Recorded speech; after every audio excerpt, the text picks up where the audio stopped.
दोस्तों, स्वागत है आपका हमारे इस YouTube चैनल पर। एक बार फिर से आपके प्यार और आपके विश्वास के लिए गाइस तहे दिल से शुक्रिया। आज हम हाजिर हैं फिर से एक बहुत ही इन्फॉर्मेटिव वीडियो लेकर के गाइस। ये वीडियो स्पेशली उन बच्चों के लिए जो कि MDU, CDLU, CRSU Kurukshetra university से B.Ed में पढ़ रहे हैं और B.Ed फर्स्ट ईयर में हैं, स्पेशली उनके लिए ये वीडियो काफ़ी बेनिफिट देने वाली है। इसमें हम लोग देखिए, हम लोग पढ़ रहे थे इंडियन एजुकेशन कमीशन के बारे में। उसमें मैंने आपको थोड़ा सा बताया था इंडियन एजुकेशन कमीशन का। उसके आगे का जो है हम लोग शेयर करने वाले हैं आज। तो इंडियन एजुकेशन कमीशन, सबसे पहले आपको मैं रिवाइज कराऊं, कोठारी आयोग इसको बोला जाता है, ठीक है। तो कोठारी आयोग है ये इंडियन एजुकेशन कमीशन। उसने जो रिकमेंडेशंस दी थी उसमें हमने कर ली थी करिकुलम के रिगार्डिंग हमने रिकमेंडेशंस कर ली थी। अब नंबर 2 जो है क्या है, रिकमेंडेशंस ही आपको लिख कर आनी। रिकमेंडेशंस का मतलब होता है गाइस सिफारिशें, ठीक है। सिफारिशें हिंदी में अगर हम इसको बोलते हैं तो क्या होती हैं ये सिफारिशें, ठीक है। उन्होंने क्या सिफारिश की थी, ठीक है। सिफारिशें क्या की थी, सिफारिशें रिगार्डिंग टेक्स्ट बुक्स। जो हमारे बच्चों को हम टेक्स्ट बुक पढ़ाते हैं उसके लिए उन्होंने क्या जो है गाइडलाइंस बताई थी, क्या सजेशंस दी थी, क्या सिफारिश, क्या अप्रोच किया था, वो मैं बता रही हूँ। क्या अप्रोच किया था। नंबर 1 इसमें क्या लिखोगे आप लोग, appointment of the best talent. इसका क्या मतलब है, अगर हिंदी में बताएं तो appointment of the best talent, मतलब कि बेस्ट टैलेंट की जो है क्या करना, नियुक्ति करना, मतलब कि अच्छे से अच्छा एक जो है टैलेंट को लेकर आना, ठीक है। टैलेंट का मतलब है कि जो उस विषय में विशेषज्ञ हैं, जो पढ़े हुए हैं, उन्हीं को ही टेक्स्ट बुक लिखने के लिए दी जाए, ठीक है। ऐसा नहीं है कि किसी को भी कोई भी उठ के और टेक्स्ट बुक को लिख दे जो कि बच्चे पढ़े और उनको समझ भी ना आए, इजी लैंग्वेज में हो, अंडरस्टैंडिंग हो, और बच्चा जब पढ़े तो उसको आसान भाषा में समझ आए। कई बार ऐसा होता है ना, कोई किताब हम उठाते हैं और कहते हैं अरे इसमें तो हमें कुछ समझ ही नहीं आ रहा। और कुछ बुक्स ऐसी होती हैं कि जो हम होता है इंपॉर्टेंट टॉपिक्स हैं और इजी लैंग्वेज में लिखा होता है, वो हमें बहुत अच्छे से समझ आ जाता है। तो वो उनका यही सिफारिश था कि अपॉइंटमेंट किया जाए बेस्ट टैलेंट का, ठीक है।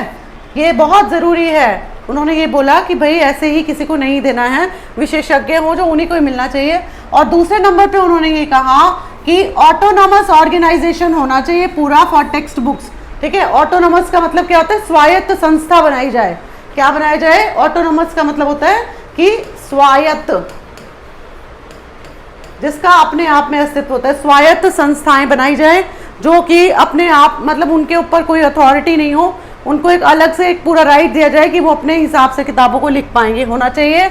और फिर तीसरा है इसमें नंबर 3 उन्होंने बोला कि स्टूडेंट का कॉपरेशन भी हो, यानी कि विद्यार्थियों का भी सहयोग इसमें लिया जाए, क्योंकि एक विद्यार्थी ही होता है जो कि सही मायने में बताता है कि उसको किस तरह की किताब पढ़नी है। उनसे भी जो है वो सहयोग लेकर के बुक्स लिखी जाएं।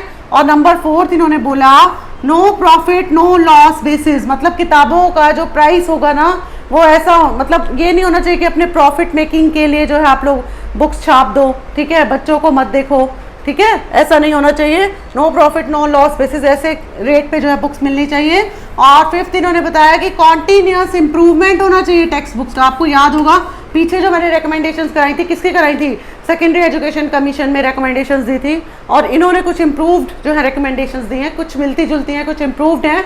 तो आपको इसी तरह से लिख कर आना है। ये 5 पॉइंट्स जो हैं लिख कर आने, मेन पॉइंट्स मैं बता रही हूँ आपको। Continuous improvement of text book होना चाहिए, मतलब कि टेक्स्ट बुक्स की जो है इंप्रूवमेंट टाइम टू टाइम करते रहना चाहिए। अब आपको याद होगा कि सेकेंडरी एजुकेशन कमीशन में मैंने जब आप लोगों को पढ़ाया था तो उसमें उन्होंने बोला था कि बार बार फ्लेक्सिबिलिटी चेंज नहीं होनी चाहिए, एक बार जो फिक्स कर दी वो फिक्स कर दी, बताया था ना मैंने आपको। लेकिन इन्होंने जो है उसको जो है डिनाई करते हुए ये बोला कि कॉन्टिन्यूस इंप्रूवमेंट होना चाहिए टेक्स्ट बुक्स का। ये मैंने आपको बोला था कि थोड़ा थोड़ा चेंज करके स्ट्रक्चर वही बनेगा, अंदर का तुम्हें चेंज करना पड़ेगा थोड़ा थोड़ा, ठीक है। तो ये पॉइंट अगर आप डाल दोगे तो ये कौन सा कमीशन बन जाएगा, इंडियन एजुकेशन कमीशन बन जाएगा। मिलते जुलते ही पॉइंट है गाइस। फिर इसके बाद इन्होंने 3rd रिकमेंडेशंस दी थी, recommendations regarding methods of teaching, ठीक है। मेथड ऑफ टीचिंग रिकमेंडेशंस दी थी, मेथड्स ऑफ टीचिंग के रिगार्डिंग क्या दी थी कि जो पढ़ाने का तरीका होगा वो कैसा होना चाहिए। नंबर 1 इन्होंने बोला कि इलास्टिसिटी होनी चाहिए और उसमें डायनामिज्म होना चाहिए। अब आप कहेंगे कि मैडम इलास्टिसिटी क्या होती है, इलास्टिसिटी का मतलब होता है लचीलापन। क्या होता है गाइस, लचीलापन। लचीलापन मतलब कि लचीली होनी चाहिए, ठीक है। मेथड्स ऑफ टीचिंग लचीले होने चाहिए, बच्चों के अकॉर्डिंग चेंज कर लेना चाहिए। अगर बच्चों को समझ में नहीं आता है तो अपना मेथड ऑफ टीचिंग चेंज करना चाहिए, जैसा बच्चे चाहें वैसा होना चाहिए। और डायनामिज्म होना चाहिए, गतिशील होना चाहिए। ये नहीं है कि तुम जो है स्टैटिक हो गए कि एक ही तरह का जो है एक ही स्टाइल में पढ़ाए जा रहे हो, सभी टीचर जो है एक ही जैसा पढ़ाए जा रहे हो। सबको जो है लचीलापन अपने उसमें लाना चाहिए। फिर है दूसरे नंबर पर coordination between education department and media. ठीक है, कोऑर्डिनेशन होना चाहिए किसके अंदर, एजुकेशन डिपार्टमेंट के अंदर और मीडिया के अंदर। फिर है इसके बाद है मल्टीपल क्लास टीचिंग होनी चाहिए, मतलब कि बहु जो होते हैं ना, मल्टीपल मतलब कि बहुत सारे, मल्टीपल क्लास टीचिंग कराई जानी चाहिए। फिर है आपका programmes for immediate improvement of teaching, जैसे कि जो है टीचिंग सेमिनार्स वगैरह, टीचिंग जो है ट्रेनिंग्स होनी चाहिए ताकि उनके जो है इम्प्रूवमेंट होती रहे टीचिंग में, टीचर्स की इम्प्रूवमेंट होनी चाहिए। रिफ्रेशर कोर्स उनको दिए जाने चाहिए टाइम टू टाइम। उनसे भी पूछा जाना चाहिए, टीचर्स से भी, कि स्टूडेंट्स क्या चाहते हैं। और फिर जो स्पेशलाइज्ड बैठेंगे पर्सन्स वो सुनेंगे उनकी बात को और उसमें कुछ इम्प्रूवमेंट लाएंगे, ये होता है। ठीक है गाइज, इसके बाद आप आ जाइए रिकमेंडेशंस रिगार्डिंग एग्जामिनेशन सिस्टम। इन्होंने क्या दी थी recommendations regarding examination system? Number 1, new approach of evaluation. इन्होंने क्या बताया था कि इवैल्यूएशन की नई नई टेक्निक्स बताई थी। सिर्फ सब्जेक्टिव ही पेपर नहीं होना चाहिए, ऑरल टेस्ट भी लिए जाने चाहिए, ऑब्जेक्टिव भी होना चाहिए, इंटरनल असेसमेंट्स भी होने चाहिए, इन्होंने ये बताया था। ठीक है, और दूसरे नंबर पर technical improvement in question papers and evaluation, मतलब कि कुछ ना कुछ इसमें जो है ना चेंज किया जाना चाहिए, टेक्निकली इम्प्रूव किया जाना चाहिए, कि इसमें क्वेश्चन पेपर्स में पैटर्न उनका चेंज किया जाना चाहिए और उसका जो है इवैल्यूएशन की टेक्निक्स को चेंज किया जाना चाहिए।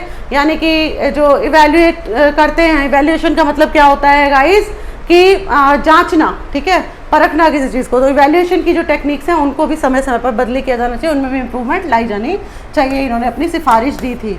5th रिकमेंडेशन दी थी इन्होंने रिगार्डिंग गाइडेंस एंड काउंसलिंग। देखिए गाइज, आपको समझ में आ रहा है ना, मैंने आपको पहले सेकेंडरी एजुकेशन कमीशन में भी रिकमेंडेशंस कराई थी। रिकमेंडेशंस का मतलब क्या होता है? सिफारिशें।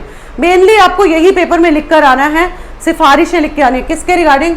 Recommendations regarding number 1 curriculum. ठीक है, आपको याद भी हो गया होगा curriculum, recommendations regarding curriculum. Second number पर recommendations regarding text books. Third number पर recommendations regarding guidance and counselling. फिर है आपका एग्जामिनेशन सिस्टम। फिर होगा वोकेशनलाइजेशन ऑफ एजुकेशन, इंस्पेक्शन के बारे में। तो ये सारी रिकमेंडेशंस ही आपको लिखनी है पेपर के अंदर, आपका कमीशन अच्छे से तैयार हो जाएगा। Recommendations regarding guidance and counselling, इन्होंने क्या बोला? AIIMS and scope of guidance services. Guidance and counselling क्या होता है?